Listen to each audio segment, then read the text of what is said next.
ഓണസല്ലാപത്തിലേക്ക് എല്ലാവർക്കും സ്വാഗതം. ഈ ഒരു ഓണക്കാലത്ത് വളരെ ആപ്റ്റ് ആയിട്ടുള്ള ഒരാളാണ് നമ്മോടൊപ്പം ഇന്നുള്ളത്.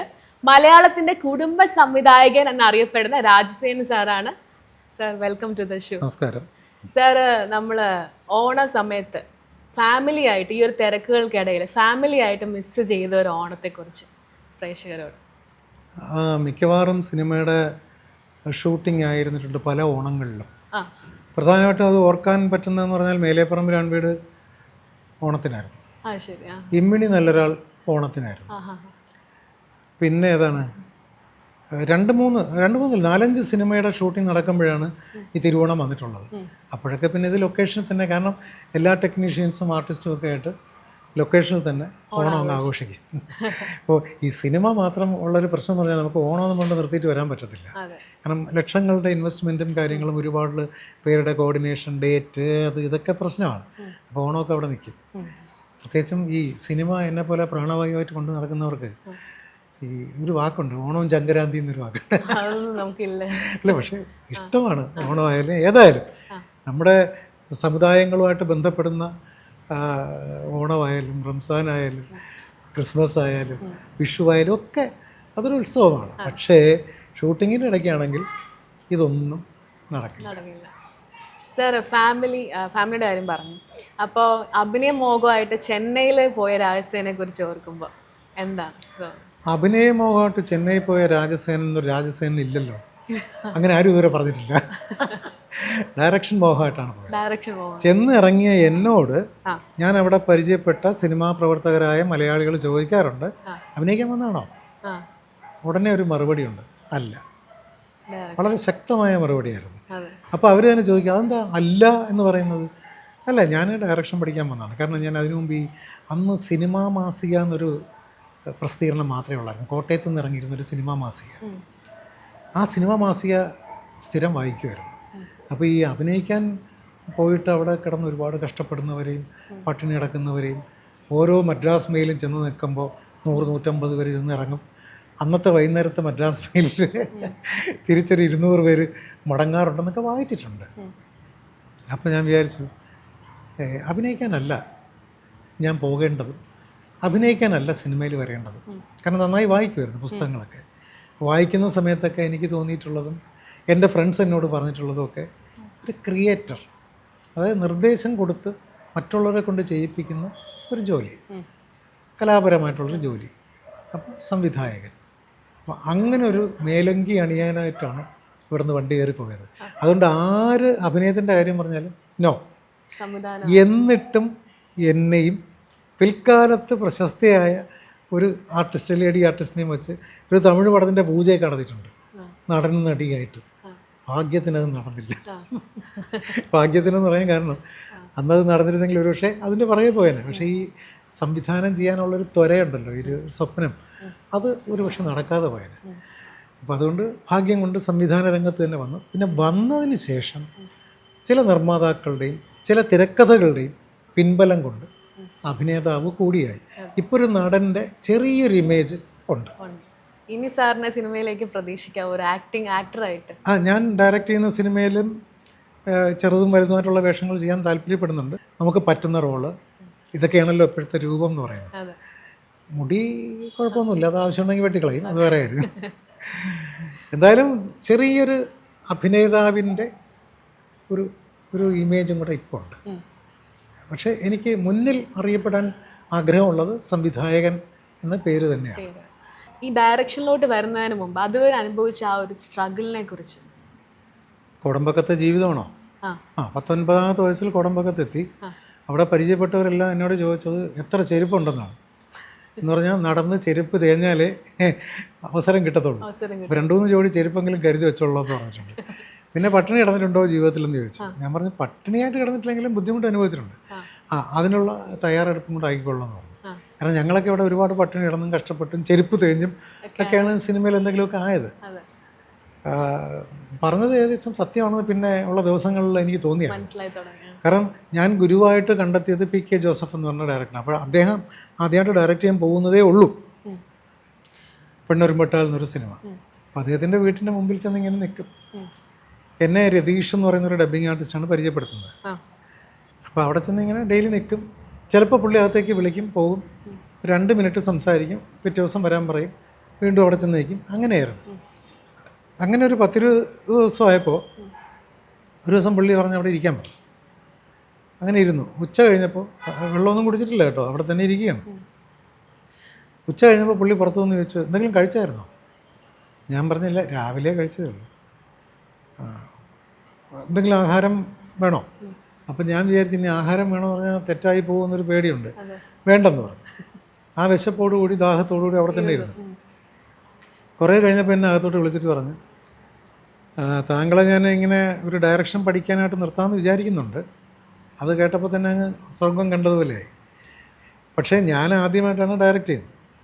എൻ്റെ ഈ സിനിമ ഇറങ്ങി ഇത് ക്ലിക്ക് ചെയ്താലേ എനിക്ക് മറ്റൊരു സിനിമ കിട്ടത്തുള്ളൂ. അപ്പോൾ വേറെ ഏതെങ്കിലും ധാരാളം പടങ്ങളുള്ള, ഇപ്പോൾ എൻ്റെ ഗുരു ശശികുമാർ ഒത്തിരി പടങ്ങൾ ചെയ്യുന്ന ആളാണ്, അദ്ദേഹത്തിൻ്റെ ഗുരു, ജോസഫിൻ്റെ ഗുരു. ഞാൻ വേണമെങ്കിൽ അവിടെ ആക്കിത്തരാം എന്ന് പറഞ്ഞു.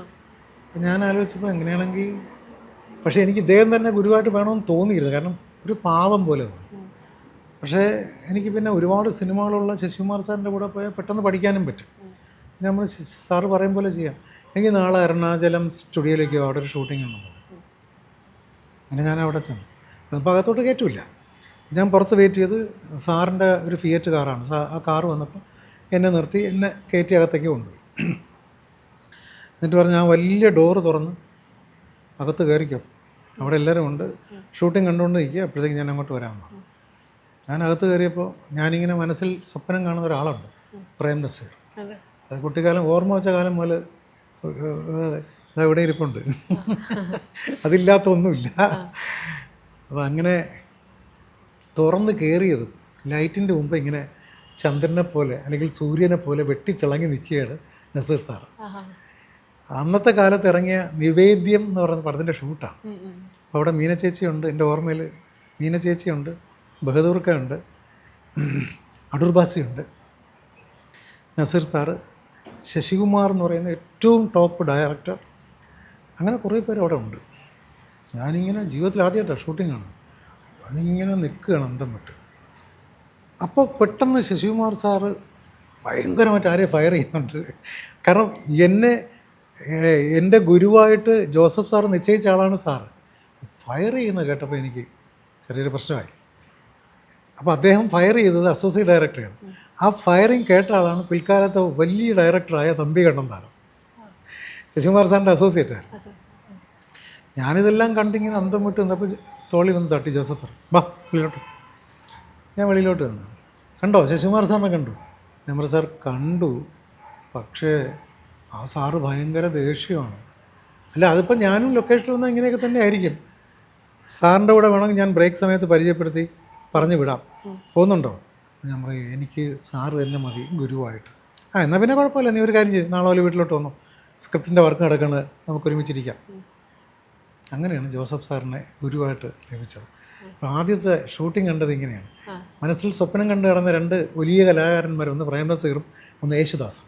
നേരിട്ട് കാണാൻ പറ്റിയ യേശുദാസ് അവിടെ ഇല്ലായിരുന്നു. അത് പിന്നെ 1-2 ആഴ്ച കഴിഞ്ഞപ്പോൾ ഒരു റെക്കോർഡിംഗ് തിയേറ്ററിൽ വെച്ച് കണ്ടു. നസീർ സാറിന് അതിനു മുമ്പ് സ്റ്റേജിൽ ഈ വെഞ്ഞാറമൂട്ടിലൊരു കലാപരിപാടിക്ക് കണ്ടിട്ടുണ്ട്. പക്ഷേ അതുപോലെ അല്ലല്ലോ ഇത്, ഷൂട്ടിങ്ങിന് അടുത്ത്.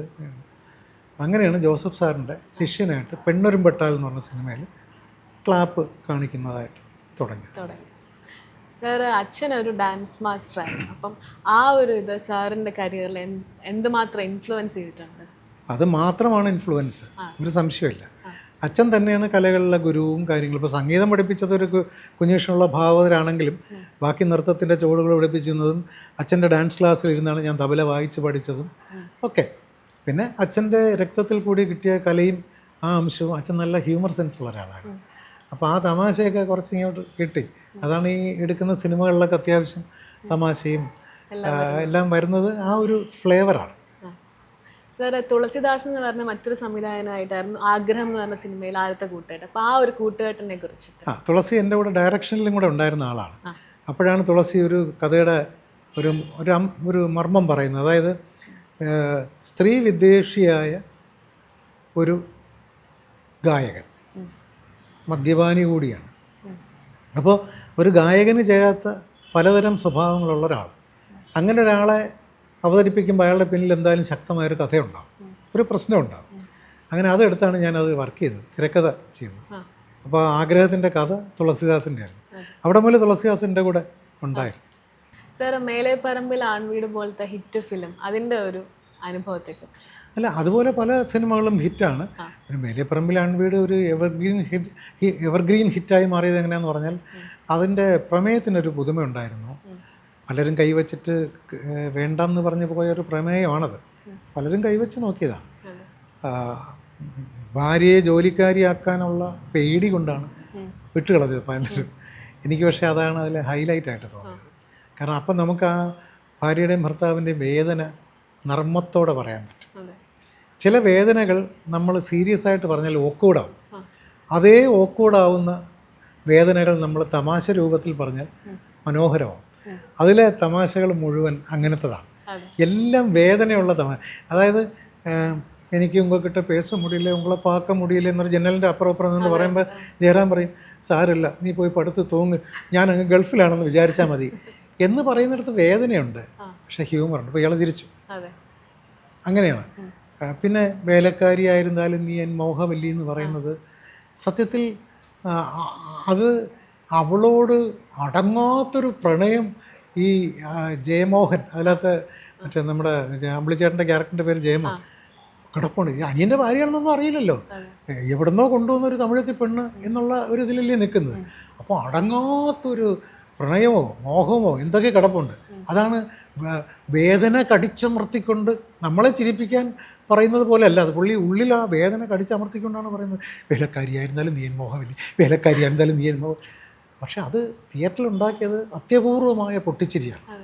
അതാണ് ആ സിനിമയുടെ പ്രത്യേകത. വേദനിപ്പിക്കുന്ന. ഇപ്പം അവളിനി നിങ്ങളുടെ പേരെങ്ങാനും പറഞ്ഞാലോ എന്ന് ചോദിക്കുന്നിടത്ത് ഭാര്യയുടെ വേദനയാണ്.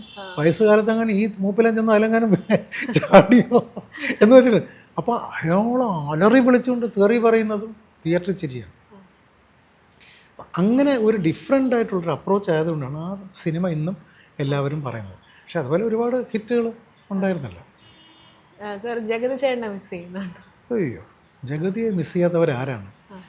ഞങ്ങളെപ്പോലെ ഡയറക്ടേഴ്സ്, എഴുത്തുകാർ, പ്രൊഡ്യൂസേഴ്സ് മിസ് ചെയ്യുന്നത് അതിനേക്കാൾ എത്രയോ ഉപരിയാണ് ഓഡിയൻസ് മിസ് ചെയ്യുന്നത്. ഈ വയ്യാതായ, അദ്ദേഹത്തിന് സുഖമില്ലാതായ എന്ന് പറഞ്ഞാൽ ആക്സിഡൻ്റായ കാലഘട്ടത്തിൽ എത്ര സിനിമ വരേണ്ടതായിരുന്നു. എനിക്ക് തോന്നുന്നു പല സിനിമയും നമ്മൾ സ്ക്രിപ്റ്റുമായിട്ടിരിക്കുന്ന സമയത്ത് അദ്ദേഹത്തെ വല്ലാണ്ട് മിസ് ചെയ്യും. അദ്ദേഹത്തെ മാത്രമല്ല, ഒടുവിൽ ഉണ്ണികൃഷ്ണൻ, നരേന്ദ്രപ്രസാദ്, രാജൻ പി ദേവ്, ഇവരെയൊക്കെ നമുക്ക് മിസ് ചെയ്യും. അതെങ്ങനെയാണ്.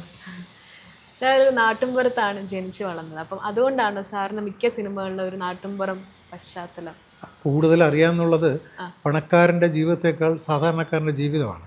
അപ്പോൾ എല്ലാ സിനിമയ്ക്കകത്തും അങ്ങനെ ഒരു സാധാരണക്കാരൻ്റെ ജീവിതം അതിനകത്തുണ്ടാവും.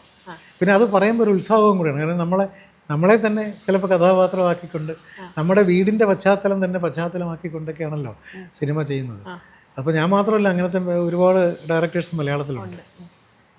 സാറ്, പിന്നെ നമ്മുടെ ദേവദൂതൻ പോലുള്ള സിനിമ ഇപ്പോൾ റീ റിലീസിന് ഒരുങ്ങുന്നുണ്ട്, ആൾക്കാരത് അക്സെപ്റ്റ് ചെയ്യുന്നുണ്ട്. അപ്പോൾ സാറിൻ്റെ ഏതെങ്കിലും ഒരു ഫിലിം അങ്ങനെ ഒരു ആഗ്രഹമുണ്ട്, ഒരു റീ റിലീസിന് വന്നാൽ കൊള്ളാം എന്ന് തോന്നുന്ന ഏതെങ്കിലും ഒരു മൂവി?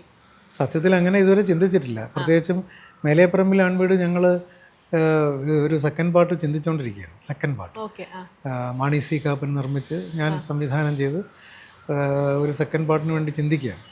അപ്പോൾ അതുകൊണ്ട് ഇനിയിപ്പം അതിൻ്റെ ഒരു ഫസ്റ്റ് പാർട്ട് അങ്ങനെ വന്നാൽ എങ്ങനെ ഇരിക്കുന്നുള്ളത് അറിയില്ല. സത്യത്തിൽ ആലോചിച്ചിട്ടില്ല. പല സിനിമകളും വേണമെങ്കിൽ ആലോചിക്കാവുന്ന സിനിമകളുണ്ട്.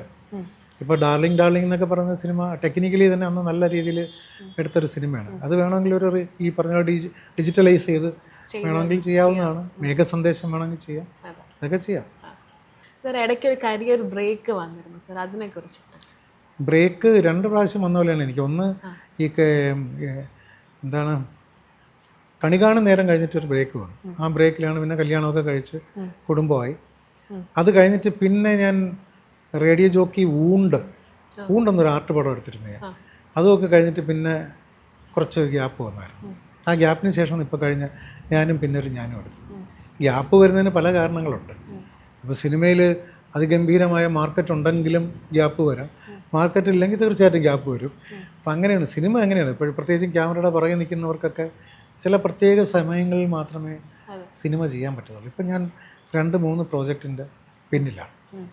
സാർ ഇതുവരെ വർക്ക് ചെയ്തല്ലോ വെച്ചിട്ട് സാറിന് ഒരു ഫേവറേറ്റ് സാറിൻ്റെ കൂടെ ഒപ്പം ഉണ്ടായിരുന്ന ഹീറോ എന്ന് ചോദിക്കുകയാണെങ്കിൽ? അല്ല, അതിപ്പം 16 സിനിമകളിൽ അഭിനയിച്ച ജയറാമിനെ മാറ്റി നിർത്തിക്കൊണ്ട് എനിക്ക് ഫേവറേറ്റ് ഹീറോ വേറൊരാളുടെ പേര് പറയാൻ പറ്റത്തില്ല. ജയറാം തന്നെയാണ്. പിന്നെ അതുപോലെ ഈ 3 സിനിമകളിലെ ഒന്നിച്ച് വർക്ക് ചെയ്തിട്ടുള്ളെങ്കിലും ദിലീപ് പിന്നെ ഈ സ്ക്രിപ്റ്റ് സൈഡിലൊക്കെ നല്ല സപ്പോർട്ടിങ് ആണ്. സിനിമ നന്നായി പഠിച്ച ഒരാളാണ് ദിലീപ്. പിന്നെ 2 സിനിമയെ അഭിനയിച്ചിട്ടുള്ളെങ്കിലും ഒരു 10 സിനിമ ചെയ്ത സൗഹൃദമുണ്ട് സുരേഷ് ഗോപിയായിട്ട്. പിന്നെ ഞാൻ അങ്ങനെ അധികം ആരെയും ഈ ഫോൺ വിളിച്ച് ഡേറ്റ് ചോദിച്ചും ബുദ്ധിമുട്ടിക്കാറില്ല. അതായത് എപ്പോഴും എൻ്റെ സിനിമകൾ എങ്ങനെയാണെന്ന് പറഞ്ഞാൽ എനിക്കും കൂടെ സൗകര്യമായിട്ടുള്ളൊരു പ്രോജക്റ്റ് ഒത്തു വരുമ്പോഴാണ് ചെയ്യുന്നത്. അത് നമ്മളിങ്ങനെ ഒരുപാട് ധനവാനായതുകൊണ്ട് ഇഷ്ടംപോലെ പണമുള്ളത് കൊണ്ട് ഇനി പണം കിട്ടിയില്ലെങ്കിലും ജീവിക്കാമെന്ന് വിചാരിച്ചിട്ടല്ല. അപ്പോൾ ഞാൻ പറഞ്ഞത് കുറച്ച് എൻ്റെ കൂടെ സൗകര്യം നോക്കിയാണ് പ്രോജക്റ്റ് എടുക്കുന്നത്. കാരണം എനിക്ക് ഇച്ചിരി ദേഷ്യമുള്ള ഒരാളാണ്, വളരെ സിസ്റ്റമാറ്റിക്കായിട്ട് സിനിമ ചെയ്യുന്ന ഒരാളാണ്. ഇതിൽ നിന്നൊന്നും പുറകോട്ട് പോകാൻ പറ്റത്തില്ല. ദേഷ്യം എന്ന് പറഞ്ഞാൽ ചുമ്മാ ക്യാമറയുടെ പുറകെ കിടന്ന് അലറി വിളിക്കുന്ന ആളൊന്നുമല്ല. വർക്കിൽ ഉഴപ്പ് കണ്ടു കഴിഞ്ഞാൽ ഈ പെർഫോമൻസിലൊന്നും ദേഷ്യം വരുന്നില്ല. വേറെ ചില ഉഴപ്പൊക്കെ ഉണ്ട്, അവിടേക്കാണ് ദേഷ്യം വരുന്നത്. പെർഫോമറെ നമ്മൾ പറഞ്ഞ് ശരിയാക്കി എടുക്കേണ്ടതാണ്, അത് നമ്മുടെ ചുമതലയാണ്. കാരണം ഇപ്പോൾ ഞാൻ കലാമണ്ഡലം കേശവൻ എന്ന് പറയുന്ന ചെണ്ട കഥകളിയിലെ ചെണ്ടക്കാരൻ, കഥകളിയിൽ ചെണ്ട വായിക്കുന്ന ഒരാളും സിനിമയുടെ സാങ്കേതികത്വം തമ്മിൽ എത്ര ദൂരം ഉണ്ടാകുമെന്ന് ആലോചിച്ച് നോക്കി, അല്ലേ? കാസർഗോഡും തിരുവനന്തപുരം തമ്മിലുള്ള ദൂരമാണ്. ആ ആളിനെ കൊണ്ട് പയ്യാരത്ത് പത്മനാഭൻ നായർ എന്നൊരു കഥാപാത്രം ഇങ്ങനെ ചെയ്യിച്ചുവെങ്കിൽ എത്ര ക്ഷമ വേണം. കേശവമാഷ് പലപ്പോഴും പറഞ്ഞിട്ടുണ്ട്, എനിക്ക് താങ്കളുടെ കാലിൽ വീണ് നമസ്കരിക്കണമെന്നുണ്ട്, പക്ഷേ മകൻ്റെ പ്രായമുള്ളതുകൊണ്ട് എനിക്കത് ചെയ്യാൻ ബുദ്ധിമുട്ടാണ്. പിന്നെ എല്ലാ സീനും എടുക്കുമ്പോൾ ജയറാം കസേരയിട്ട് ക്യാമറയുടെ പുറകെ വന്നിങ്ങനെ ഒരു ഇരിപ്പുണ്ട്. അതായത് ദേഷ്യമുള്ള എൻ്റെ ക്ഷമ കാണാനാണ്. സ്വാമി എന്നെ സ്വാമി എന്നാണ് വിളിക്കുന്നത്, ഞാനും സ്വാമി. നടക്കട്ടെ, കാണട്ടെ, ഞാനത് കാണട്ടെ. അപ്പോൾ അന്ന് ഫിലിമാണ്, ഡിജിറ്റലല്ല. 8ഉം 10ഉം ടേക്കൊക്കെ ഇങ്ങനെ പൊയ്ക്കൊണ്ടിരിക്കണം. അപ്പോൾ ഞാൻ തിരിഞ്ഞ് ജയറാമിനൊക്കെ നടക്കട്ടെ, നമ്മളൊക്കെ ആണെങ്കിൽ ഇപ്പോൾ കൊന്നനെയല്ലോ എന്ന് പറയാം. അപ്പോൾ അത്രയും ക്ഷമ കാണിച്ച് എടുത്തത് കൊണ്ടാണ് പയ്യാരത്ത് പത്മനാഭൻ നായർ എന്ന് പറയുന്നൊരു കഥാപാത്രം ഇന്നും ആൾക്കാരുടെ മനസ്സിൽ നിലനിൽക്കുന്നത്. അപ്പോൾ ആ ക്ഷമയൊക്കെ എനിക്കുണ്ട്. പക്ഷെ വർക്കിൽ ഉഴപ്പുന്ന സമയം തെറ്റിക്കുക, അങ്ങനെയൊക്കെ കുറച്ച് പ്രശ്നങ്ങളുള്ള ഒരാളാണ്. സിസ്റ്റമുണ്ട്, ഒരു സിസ്റ്റം എല്ലാത്തിനും. ആ സിസ്റ്റം ഒന്നും പലർക്കും താല്പര്യമല്ല ഈ കാലഘട്ടത്തിൽ. ഞാൻ 6:30 ലൊക്കേഷനിലെത്തും രാവിലെ. അപ്പോൾ ജയറാം തമാശയ്ക്ക് പറയും, ഹോട്ടൽ മുറിയുടെ വാതുക്കെ ഇരുട്ടത്ത് ഒരു മടലും കൊണ്ട് നിൽക്കണം. സംവിധായകൻ ഫയലും കൊണ്ടിറങ്ങുമ്പോൾ മണ്ടയ്ക്ക് കൊടുക്കണമായിരുന്നു. അങ്ങനെയെങ്കിലും 2 ദിവസം നമുക്ക് റെസ്റ്റ് കിട്ടുമല്ലോ. കാരണം ജയറാമൊക്കെ ലൊക്കേഷനിൽ വരാൻ 7:30-8 മണിയാവും. 7:30-8 വലിയ കാര്യമാണ് കേട്ടോ. ഇപ്പോൾ 8 നടക്കില്ലെന്നാണ്. പക്ഷേ എൻ്റെ കഴിഞ്ഞ സിനിമ ഞാൻ 7 മണിക്ക് ഫസ്റ്റ് ഷോട്ട് എടുത്തായിരുന്നു. അങ്ങനെയൊക്കെ എടുത്താലേ ഇത് തീരത്തുള്ളൂ. കാരണം എന്ന് പറഞ്ഞാൽ എനിക്ക് ഒരുപാട് ഷോട്ട് എടുക്കണം എന്ന് ആഗ്രഹമുണ്ട്. ഒരു സീൻ തന്നെ കുറച്ച് എലാബറേറ്റ് ആയിട്ട് വർക്ക് അത് ലളിതമായിട്ട് എടുത്ത് പോകുന്നത് ഇഷ്ടമല്ല. ഇച്ചിരി എലാബറേറ്റ് ചെയ്ത് സീക്വൻസ് വർക്കൗട്ട് ചെയ്യണം. അപ്പോൾ അതിനൊക്കെ സമയം വേണ്ടേ. അപ്പോൾ അതുകൊണ്ട് കുറച്ച് നേരത്തെ തുടങ്ങും. അതൊക്കെ ഒരു തെറ്റാണെന്നൊക്കെയാണ് പറയുന്നത്, അറിയില്ല. എന്തായാലും അങ്ങനെയാണ്. സാർ, ഇപ്പോഴത്തെ സിനിമയ്ക്ക് നല്ല കഥയാണോ അതോ അതിൻ്റെ പ്രമോഷനാണോ ഏറ്റവും കൂടുതൽ വേണ്ടത്? അല്ല, ഇപ്പം ഈ കഥ അല്ലല്ലോ. ഇപ്പോൾ വാസ്തവത്തിൽ ഇപ്പം ചില പ്രശ്നങ്ങളെടുത്താണ് സിനിമ ഉണ്ടാക്കുന്നത്. അത്യപൂർവമായ ചില സിനിമകൾ വരുന്നുണ്ട്. പക്ഷേ എനിക്ക് ചില സിനിമകൾ കാണുമ്പോൾ തോന്നാറുണ്ട്, ഇങ്ങനെ ഒരു സിനിമയുടെ ആവശ്യം ഉണ്ടായിരുന്നെന്ന് തോന്നാറുണ്ട്. അത്രേ ഉള്ളൂ. ഇനി പേരെടുത്ത് ഞാൻ പറയുന്നില്ല, നല്ലതിൻ്റെ പേരെടുത്ത് പറയാം. മോശത്തിൻ്റെ പേരെടുത്ത് പറഞ്ഞാൽ ഇനിയിപ്പോൾ ആക്രമിച്ച് കൊല്ലും. സാർ, ഓണമൊക്കെ അല്ലേ, അപ്പം പ്രേക്ഷകർക്കായിട്ട് ഒരു 2 വരി ഓണപ്പാട്ട് പാടാം. ഒരു 4 വരി. ഓക്കെ, ശരി. തുയിലുണരു തുയിലുണരു തുമ്പികളെ, തുമ്പപ്പൂം കാട്ടിലെ വീണകളെ. തുയിലുണരു തുയിലുണരു തുമ്പികളെ, തുമ്പപ്പൂം കാട്ടിലെ വീണകളെ. തിരുവോണ പുലരി വന്നു തൃക്കാക്കര നട തുറന്നു കുരവയിട്ടു പാറി വരും കുരുവികളെ കുരവയിട്ടു പാറി വരും കുരുവികളെ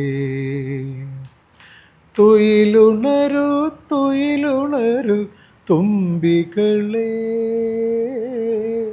തുമ്പപ്പൂം കാട്ടിലെ വീണകളെ വീണകളെ. മനോഹരമായിട്ടുണ്ട് സർ. നമസ്കാരം. എല്ലാ മലയാളികൾക്കും ഓണാശംസകൾ.